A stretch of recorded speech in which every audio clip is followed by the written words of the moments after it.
Trinkets are Valheim's newest equipable tool that provide massive boosts to your Viking, but you're going to have plenty of options on your journey. Today, I'll break down which trinket I think is best in each of Valheim's biomes, and give my objectively correct ranking of each of the game's 13 trinkets, from worst to best. To start, the Black Forest is where you'll find your first trinkets in the heart of the forest and bronze pendant.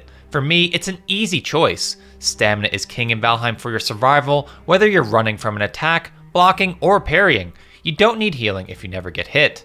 For that reason, always go with the bronze pendant, although you will need to get the elusive bear trophy to craft it. Moving on to the swamp, you'll have the choice between the armor and health regen providing iron brooch and the speedy nimble anklet. This is a tougher decision than the previous biome, but to satisfy my unquenchable thirst for speed, it's got to be the anklet. Considering the stamina draining rain debuff of the biome, speed and stamina gain will be our savior. Not to mention, it requires 5 less stamina to proc compared to the brooch. Climbing into the mountains, the choice becomes far more difficult, revealing 2 of what I think are the best trinkets the game offers, as you'll find out in my overall rankings a little later. Whether you choose the Pierce Enhancing Wolf Sight or Bowmass Light Crystal Heart, you can't go wrong. The Crystal Heart is basically just Bowmass's Forsaken Power in your pocket, offering a flat 25% reduction in all physical damage, which can come quite handy in a pickle. The downside, of course, is the rather massive 80 adrenaline it requires to trigger. The Wolf Sight, on the other hand, comes with a more reasonable 55 adrenaline requirement, and its buff is staggering, increasing both bows and spears skills by 20, also synergizing well with the 10% increase to pierce damage. In my opinion, this one is just strong. The skill increase alone is going to increase your damage output considerably with both weapon classes, reduce stamina usage, and in the case of bows, also lower draw time, further increasing damage output. All this in a biome where you're probably going to want to keep your distance from wolf and drake alike. Bows and spears might be your best option, so I choose the Wolf Sight. Entering the grassy plains gives us another 2 interesting options in the mobility driving Evasion Mantle and Bruising, club supporting Bracelets of the Brave. The bracelets might be your choice for someone who loves a good Porcupine or Frost or Whack party, benefiting from the blunt damage and club skill. But again, as a player who prefers to avoid getting hit altogether and go for more glass cannon builds, the health gain doesn't do it for me. The Mantle, on the other hand, is right up my alley, specifically for the parry bonus of 50%.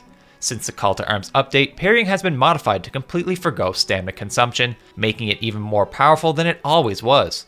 That combined with the fact that parrying is one of the best ways to build adrenaline in the first place, it's gotta be the choice. Oh, and did I mention it's got a 2-minute duration? It's by far the longest trinket providing buff in the game, making it one of the few that allows you to chain its proccing so you never lose its effect, or even offers the ability to swap to another trinket to gain 2 buffs simultaneously. Plus, the Horde of Fueling in this biome offer endless opportunities for adrenaline gain. Peering into the mist is where the choices get simple again with your decision depending on your combat style, magic or melee.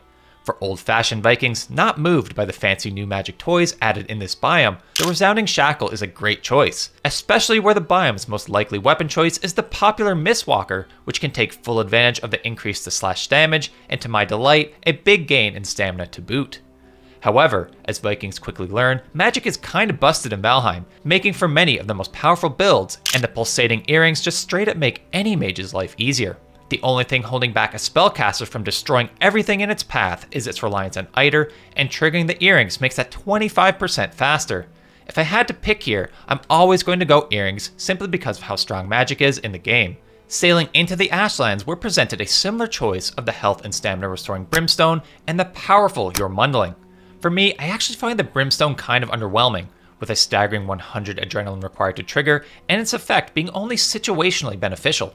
For instance, you might be at full health when it triggers, giving you only half the benefit. That said, if you're looking for a place to generate 100 adrenaline, the Ashlands is certainly the best place to do it. Alternatively, the Jormungandling, its badass name aside, is just always good. The 20 skill buff to both your magic skills is pure awesome, especially considering they are likely far lower than most of your others, considering you only gained access to them in the previous biome, but where it truly shines is the 100 Iter gain on trigger. Like I said in the Mistlands, the only thing holding spellcasters back is access to Iter, and this trinket gives you an automatic refill each time you gain 70 adrenaline. Plus, considering weapons like the Staff of Fracturing and Staff of Frost are 2 of the fastest ways to gain adrenaline, it's just broken. And those are my recommendations for every biome, but which is the best overall trinket? Well, let's rank them. 13 is the Fins of Destiny. Yes, this is the only one I didn't mention in the previous section of this video because, well, It's the only trinket for the ocean biome, so it's not much of a choice. That said, while it's pretty powerful if you're interested in a long swim, it's just not very practical. In Valheim, when you need to cross a large body of water, just use a boat. For that reason, it's last on my list. 12 is the Heart of the Forest. For one, it's one of the earliest trinkets you can acquire, so you kind of expect it to be one of the weakest, and compared to one of my favorites in the Bronze Pendant, it's just not it. 11 is the Iron Brooch. As you probably tell by now, I don't weigh health regeneration very high, and I emphasize avoiding damage far more than recovering from it, and therefore it doesn't crack the top 10. Next is the Brimstone. Pretty crazy that I'm ranking a late game trinket this low, but I just think it's far too hard to trigger. 100 adrenaline is just too much, and combined with its benefits only sometimes helping you, I just can't rank it over the other 9 on this list. 9th, and maybe surprisingly low for me, considering my prioritization for speed, is the Nimble Anklet. While it is nice, I think the benefit of proccing the trinket's power are kind of at odds with the way you generate adrenaline in the game. Normally I want speed when I'm traversing the world or traveling far distances, which present the problem.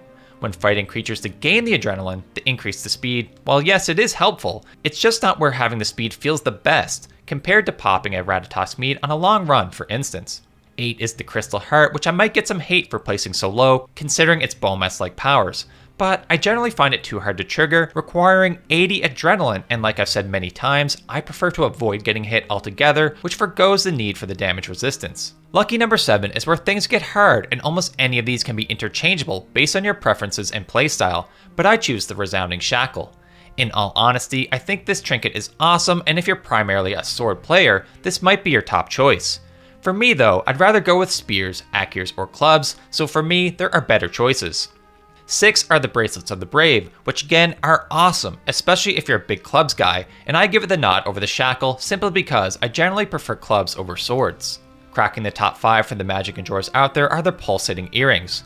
Magic is just straight up busted in this game, and being able to regenerate it 25% faster is simply nuts. It's a must in the Mistlands. 4 is the Evasion Mantle, whose praise I sang quite a bit already, but I really just can't get over how long its effect lasts. 2 minutes is forever, and with how good parrying is at generating adrenaline, plus it now costing 0 stamina, any improvements made to this combat tactic is out of this world. The mantle is awesome.